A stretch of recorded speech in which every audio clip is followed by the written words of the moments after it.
വ്യാജരേഖ ചമച്ചെന്ന ആരോപണത്തിൽ സിപിഎമ്മിനെ വെല്ലുവിളിച്ച് ഒറ്റപ്പാലത്തെ യുഡിഎഫ് സ്ഥാനാർത്ഥി പി.കെ. ശശി. ധൈര്യമുണ്ടെങ്കിൽ കോടതിയിൽ പോകട്ടെ എന്ന ശശിയുടെ പ്രതികരണം.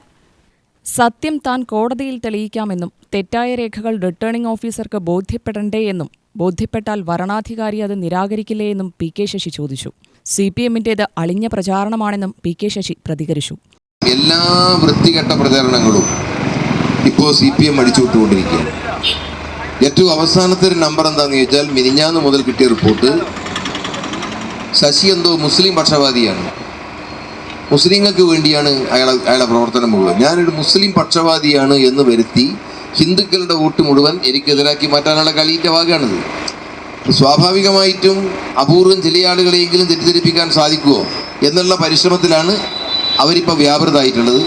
എനിക്കങ്ങനെ മുസ്ലിം എന്നോ ഹിന്ദു എന്നോ ഉള്ള ഒരു വേർതിരിവില്ലാത്ത ഒരാളാണ് ഞാൻ. എൻ്റെ ജീവിതം, എൻ്റെ പൊതുജീവിതം ഒരു തുറന്ന പുസ്തകമാണ്. കഴിഞ്ഞ 4.5 പതിറ്റാണ്ട് കാലത്തെ എൻ്റെ പൊതുപ്രവർത്തനം ജീവിതം ഒരു തുറന്ന പുസ്തകമാണ്. നാട്ടിൽ ആരോട് ചോദിച്ചാലും നിങ്ങൾക്കറിയാം, ഞാൻ വേറെ എവിടെയുള്ള ആളുമല്ല, ഞാൻ ഈ മണ്ഡലത്തിൽ അങ്ങനെയാണ്. അപ്പോൾ ഇവരിപ്പോൾ ഒരു പത്രസമ്മേളനം നടത്തിയത്ര, ഞാനെന്തോ വ്യാജരേഖ ഉണ്ടാക്കി എന്നും പറഞ്ഞിട്ട്. ഇതൊക്കെ ഇവർ ധൈര്യമുണ്ടെങ്കിൽ കോടതി പോട്ടെ, ഞാൻ അവരെ വെല്ലുവിളിക്കുക, കോടതിയെ സമീപിക്കട്ടെ. ഇവരെ ഞാൻ വെല്ലുവിളിക്കുക, കോടതിയെ സമീപിക്കട്ടെ, ഞാനത് തെളിയിക്കാം. എങ്ങനെയാണ്, എന്താണ് വസ്തുത എന്ന് ഞാൻ കോടതിയെ ബോധ്യപ്പെടുത്താം. ഇപ്പം നിങ്ങളോട് ഞാൻ പറയുന്നില്ല, പറഞ്ഞു മനസ്സിലായോ? അപ്പോൾ എൻ്റെ കയ്യിലുള്ള രേഖകളെല്ലാം തന്നെ വെച്ചിട്ടാണ് ഞാൻ നോമിനേഷൻ കൊടുക്കുന്നത്. അത് ഇവർക്ക് അത് തെറ്റാണ് എന്ന് റിട്ടേണിംഗ് ഓഫീസർക്ക് ബോധ്യപ്പെടണം, വേണ്ടേ? വരണാധികാരിക്ക് ബോധ്യപ്പെടണ്ടേ? വരണാധികാരിക്ക് ബോധ്യപ്പെട്ടാൽ വരണാധികാരി ഇത് നിരാകരിക്കൂലേ? നാമനിർദ്ദേശ പത്രികയിലെ പേരിലും ജനന തീയതിയിലും പി.കെ. ശശി കൃത്രിമത്വം കാണിച്ചുവെന്നാണ് സിപിഎം നേതൃത്വം ആരോപിച്ചത്.